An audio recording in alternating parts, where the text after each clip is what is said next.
Mga kwento ng lagim.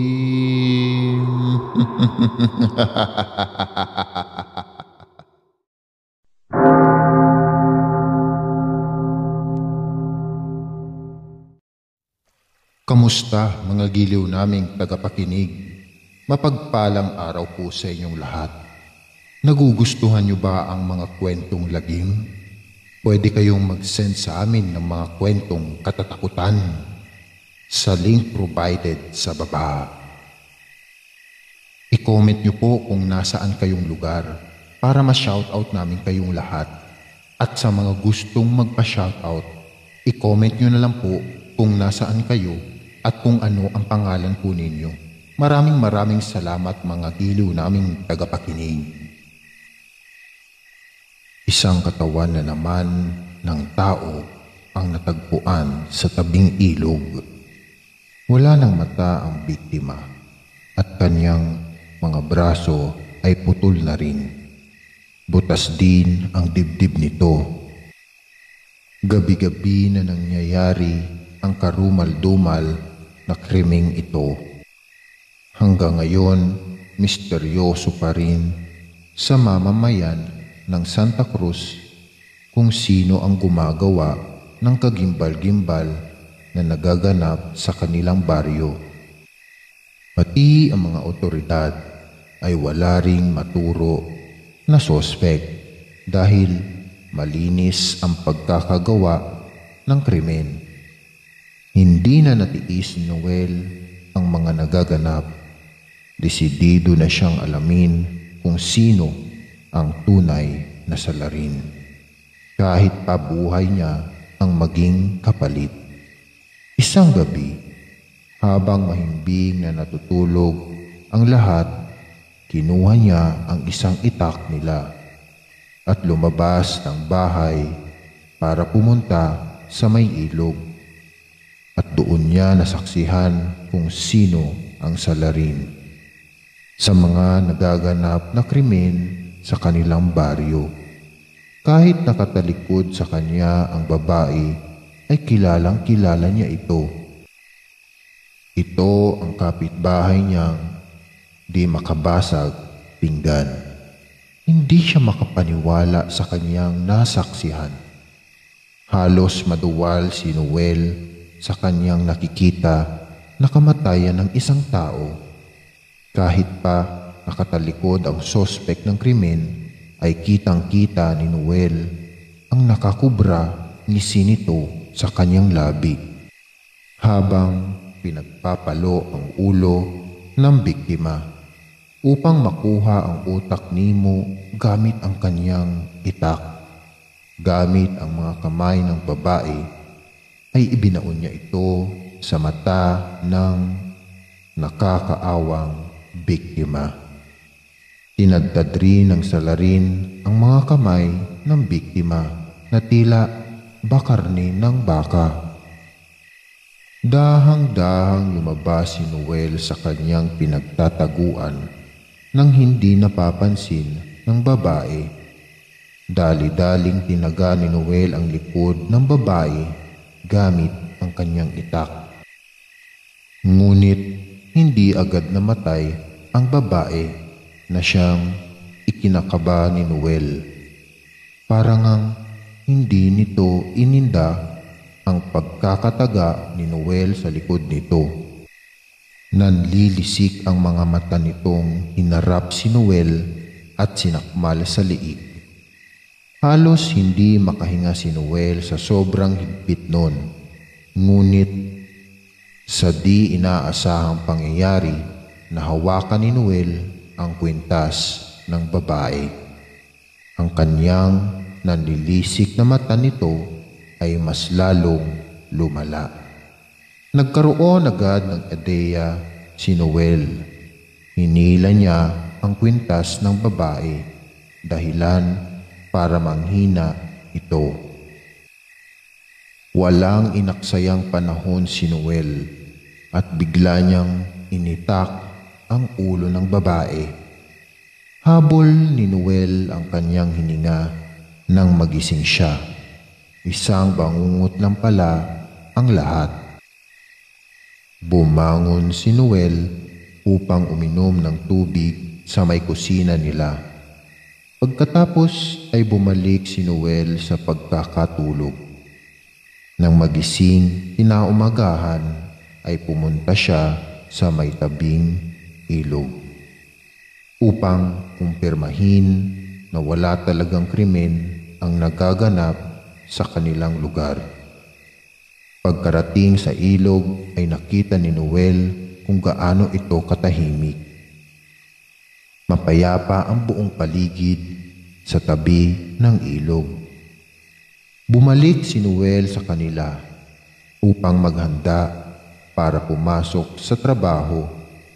Nang makarating sa pinagtatrabahuan ay hindi pa rin siya nilulubayan ng kanyang napanaginipan. Bumabagabag pa rin sa kanya ang napanaginipan niya kagabi.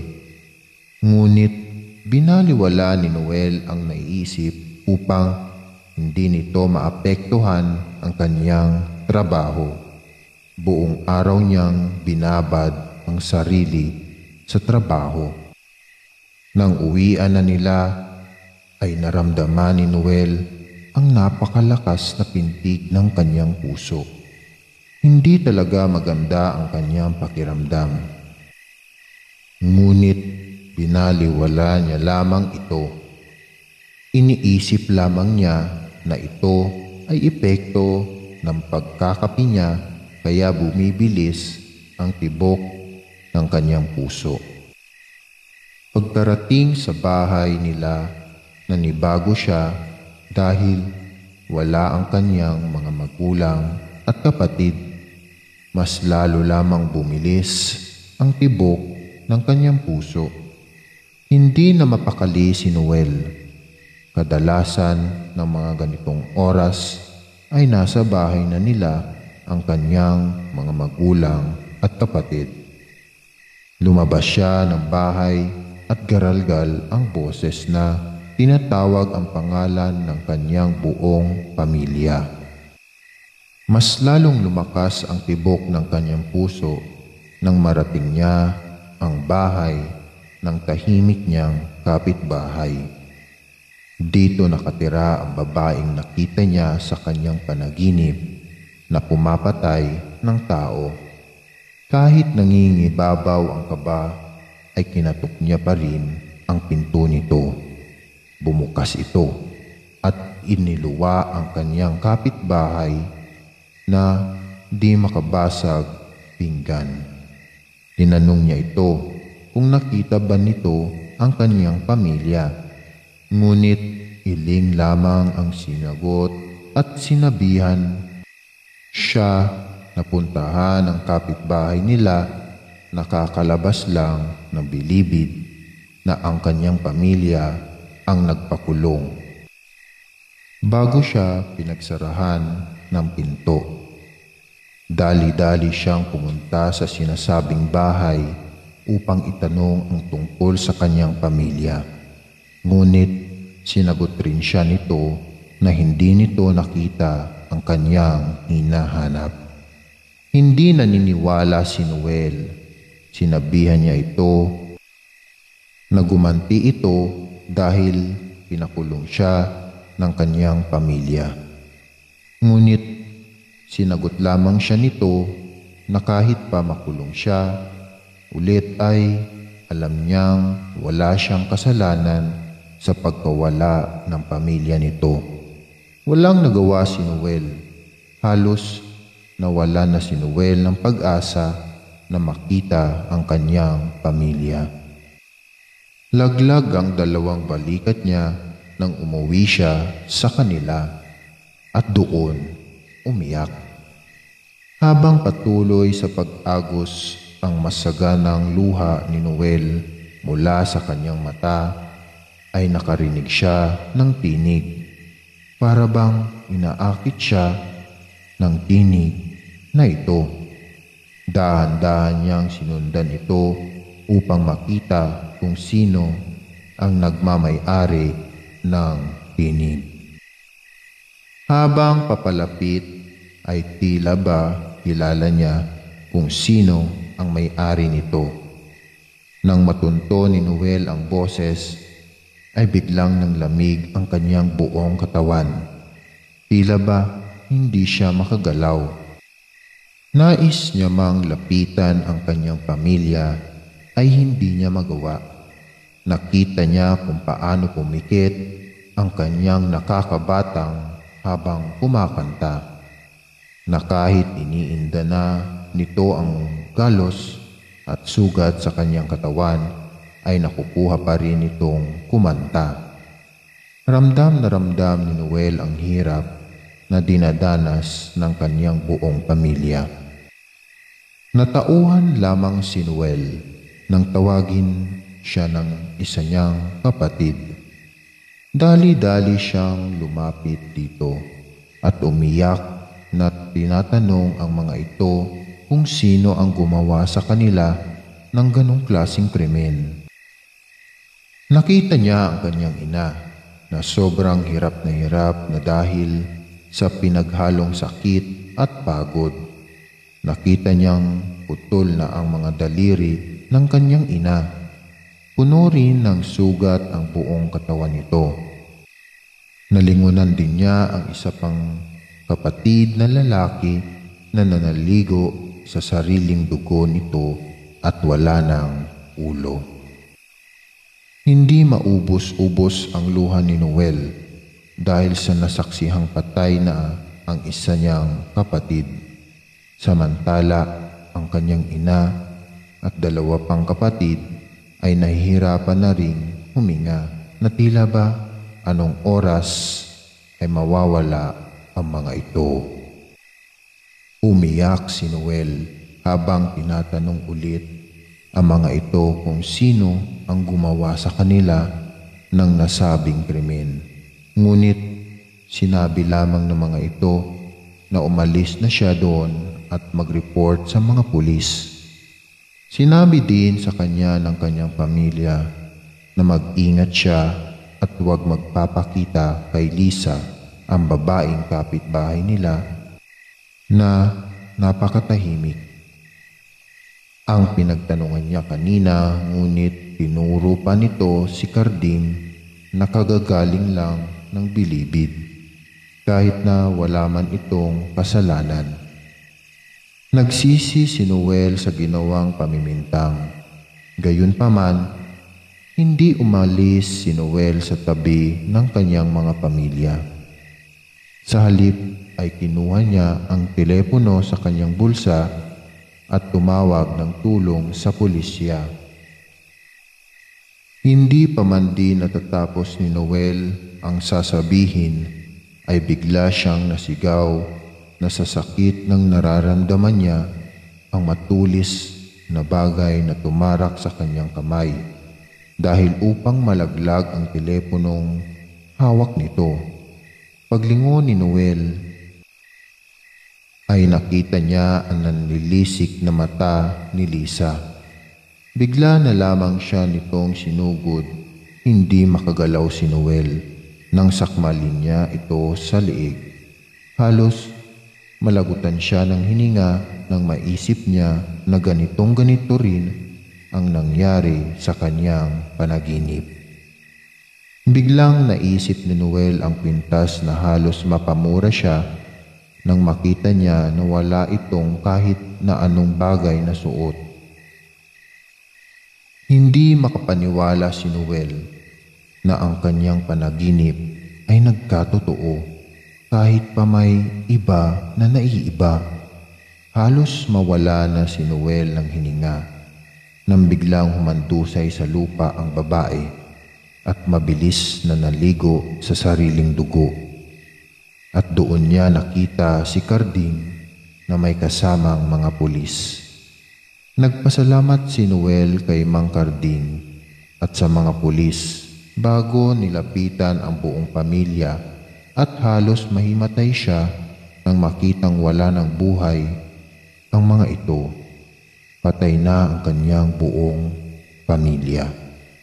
Humagulgol si Noel na tila ba isang musmos na iniwan ng magulang. Hindi matanggap ni Noel ang trahedyang nangyari sa buong pamilya niya. Halos araw-araw siyang walang buhay. Dumating din sa puntong nais niya nang tapusin ang sariling buhay upang makasama ang mga ito sa ilalim ng lupa. Dahil walang pamilya ang sospek nito sa kanilang baryo, ay walang magantihan si Noel. Simula nang mangyari ang trahedyang iyon, sa kanyang pamilya ay nawala na sa matinong landas si Noel. Tuluyan ng nilamon ng galit at puot ang kanyang puso. Napapansin na rin ng kanyang mga kapitbahay ang malaking pagbabago ng binata na noon ay napakabuti, ngunit ngayon ay tila ba isang kriminal na handang ubusin ang kanilang baryo. Gayunpaman, hindi pa rin nakalimutan ni Noel na pasalamatan si Carding. Dahil kung hindi ito tumawag ng tulong ay baka pati siya ay patay na rin. Si Carding rin ang palaging pumipigil sa kanya upang patayin ang sarili. Hindi nagtagal ay tila dahan-dahan bumalik ang dating Noel. Dahil ito sa tulong ni Carding. Ginabayan niya si Noel upang muli itong bumalik sa tamang landas. Labis namang nasiyahan ng baryo ng Santa Cruz nang malaman ang balitang ito. Buong Santa Cruz ata ang nagdiwang dahil nagbalik na ang Noel na nakilala nilang sobrang napakabait. Nang naghilom ang sugat sa puso ni Noel, ay tsaka niya lamang binalikan ang nakaraan. Tinanong niya rin si Carding kung bakit siya nito tinulungan, gayon ang kanyang pamilya ang dahilan kung bakit nakulong siya ng halos 10 taon. Tinanong niya rin ito kung paano niyo nalaman ang ganoong klaseng pangyayari. Nagulat si Noel, biglang lumuhod sa harap niya si Carding at paulit-ulit na humingi ng tawad. Inamin rin ni Carding ang totoo na anak niya si Lisa. Halos hindi makapaniwala si Noel sa narinig niya. Sinabi rin ni Carding na kaya ginawa niya iyon ng anak niya ay dahil nais nitong maipaghiganti siya lalo na sa pamilya ni Noel.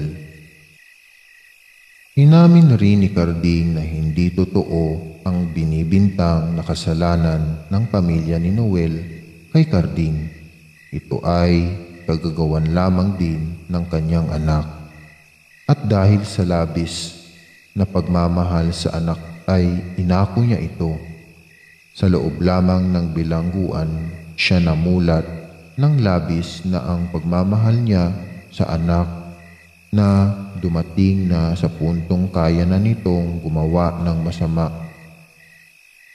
Hindi niya daw maisip kung saan siya nagkulang bilang ama para magkaganoon ang anak.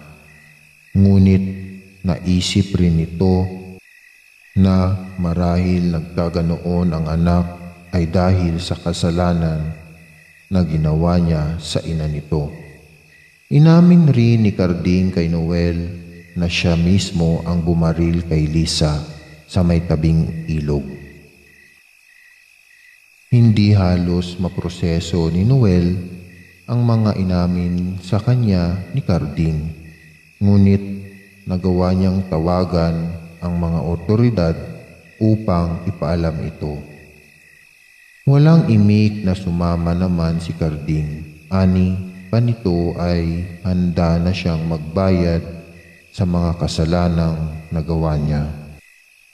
Lumipas ang ilang buwan ay naiisip ni Noel ang punot dulo ng trahedyang nangyari sa kanyang pamilya.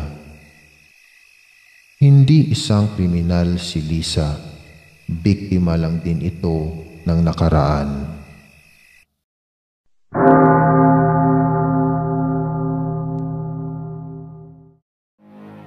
Maraming salamat mga giliw naming tagapakinig.